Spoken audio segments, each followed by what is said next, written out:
KASP വിപുലീകരിക്കുക. കാരുണ്യ ആരോഗ്യ സുരക്ഷാ പദ്ധതി. പാപ് സ്മിയർ ടെസ്റ്റ് താഴെ പറയുന്നവയിൽ ഏത് ക്യാൻസർ തിരിച്ചറിയാനുള്ള പരിശോധനയാണ്?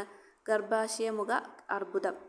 വിഷൻ 2020 താഴെ പറയുന്നവയിൽ ഏത് അസുഖവുമായി ബന്ധപ്പെട്ടിരിക്കുന്നു? ബ്ലൈൻഡ്നെസ്. മലമ്പനിക്ക് കാരണമാകുന്ന സൂക്ഷ്മാണുജീവി? പ്രോട്ടോസോവ.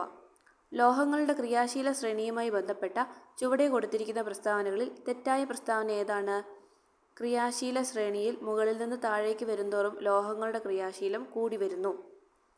വജ്രത്തെക്കുറിച്ച് ചുവടെ കൊടുത്തിരിക്കുന്ന പ്രസ്താവനകളിൽ ശരിയായവയേവ? 1ഉം 3ഉം.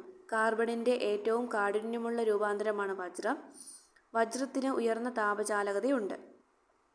മൂലകങ്ങളുടെ ആവർത്തന പട്ടികയും ഇലക്ട്രോൺ വിന്യാസവുമായി ബന്ധപ്പെട്ട് താഴെ കൊടുത്തിരിക്കുന്ന പ്രസ്താവനകളിൽ ശരിയായവയേവ? 1ഉം 3ഉം. ഡി സബ് ഷെല്ലിൽ പരമാവധി ഉൾക്കൊള്ളുന്ന ഇലക്ട്രോണുകളുടെ എണ്ണം 10 ആണ്. ഡി ബ്ലോക്ക് മൂലകങ്ങളെ സംക്രമണ മൂലകങ്ങൾ എന്ന് വിളിക്കുന്നു.